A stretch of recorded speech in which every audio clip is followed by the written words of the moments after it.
And when I have someone who with tears in his eyes, who works for the U.S. military in a command level, basically saying, Steve, they're going to use the air assets of the entire U.S. Air Force against the citizens.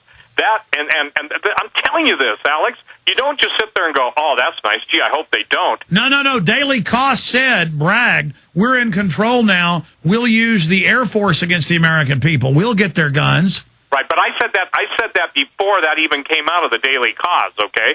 See, it's not enough. I don't make this stuff up. Number one, I don't even know, seriously, if I saw ranks, if I saw enough stars, I'd know it's a general. But what I'm telling you is when I know people that come in and basically can answer questions that no one can answer except them, and when they've got tears rolling down their eyes and say, the reason I'm telling you this is because I know that you're trying to save lives, and when I'm being told that they're leaving the military, and I said, do you mean like leaving, like, going AWOL? They said, I'll do whatever I have to do to get back to my family, but I'm not going to take part in the selective, quote his words, carpet bombing of Americans in American cities.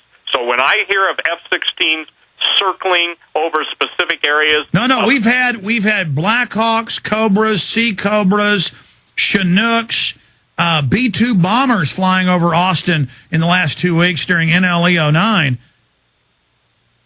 Absolutely. Now they're A-10s and everything. Look, I was told by let's just say this, someone who hates my guts, he said, we won't even waste a bullet on you. You get a Hellfire missile. I said, well, you may get your Hellfire missile off, pal, but you end up in hell. And I meant that not as a sarcastic, gee, what's a good comeback? So the thing that I'm trying to tell you is that what do they do with the Taliban? Crap. They'll send a UAV with Hellfires against them. So why is it any different? Why is it any different, Alex? It isn't. It's just that we cannot believe, as Americans who have enjoyed the freedom of our God-given rights, maybe we shouldn't forget him, that we had something, and because of apathy, indifference, I'm not talking about you, I'm not talking about me and the others who have carried this fight on for so long, but because of apathy, indifference, and entertainment, the greatest mind melt, and I could use another word, but I won't, medium that's ever been invented, we have been lulled to sleep. We are in a state of Well, bottom line, animation. we got to wake up or it's going to get worse. Let's talk to Dan in Texas. Dan, you're on the air with Steve Quayle at stevequayle.com. Go ahead. Steve's right. Ebola was created in a lab. I think Gardasil's Ebola, it has all the symptoms: a rash, red eyes, hiccups, internal, external bleeding. A rash develops on dark skin. It's unrecognized. In pregnant women, it leads to heavy vaginal bleeding. That's all common Ebola symptoms. The first person to ever get Ebola was in Zaire, Mabella Lokela in 1976. And right outside a bioweapons lab, yeah.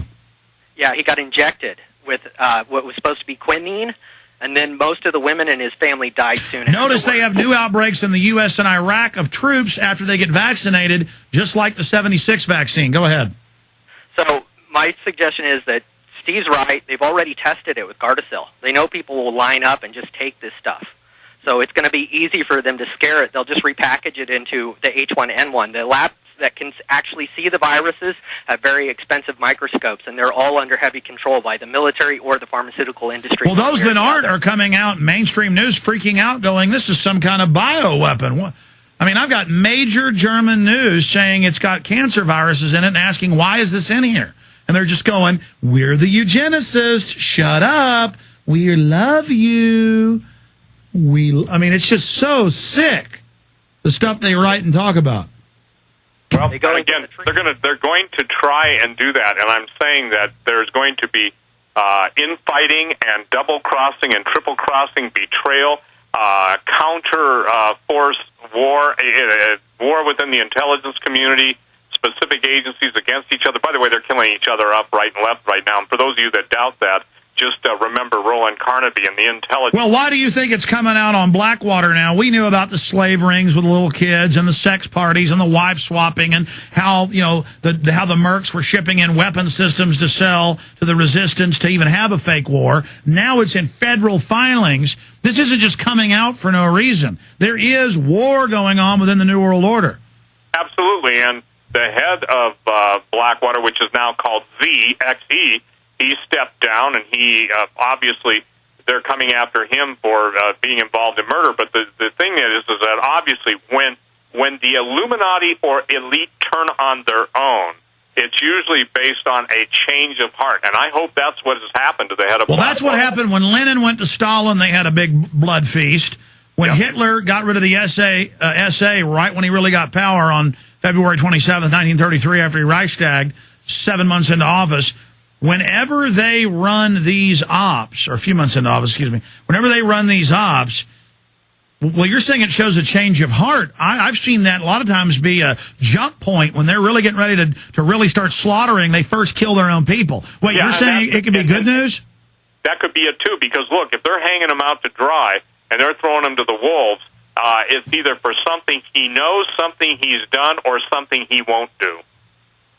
Think about that. Something he knows, something he's done, or something he won't do. And I don't know the man, so I can't go beyond, just the stories I've read. But I will tell you this. That's a huge red flag right there. Amazing. Okay. Thank you, Dan. Alex in Maryland will start your call and hold you over. Go ahead, Alex. Hello. Hey, Alex. How you doing? How you doing, Steve? Good. Good. Hey, I just wanted to say, Alex, keep doing what you're doing, man. You woke me up this year, man. I always knew something was fishy and going on, but you woke me up this year. Just got a quick question and a comment as well. One, I wanted to let you go. I live real close. I live about 6 miles away from the capital right here in Maryland. And about every 2 weeks or so, you've got officers patrolling the area. My neighborhood's a housing neighborhood, around 10 o'clock to 12 o'clock, roaming around. And I wanted to say also, do you think, in case we do go to war, if things really hit the fan, that the military start using people who are in prison just like they did in Vietnam? Stay there.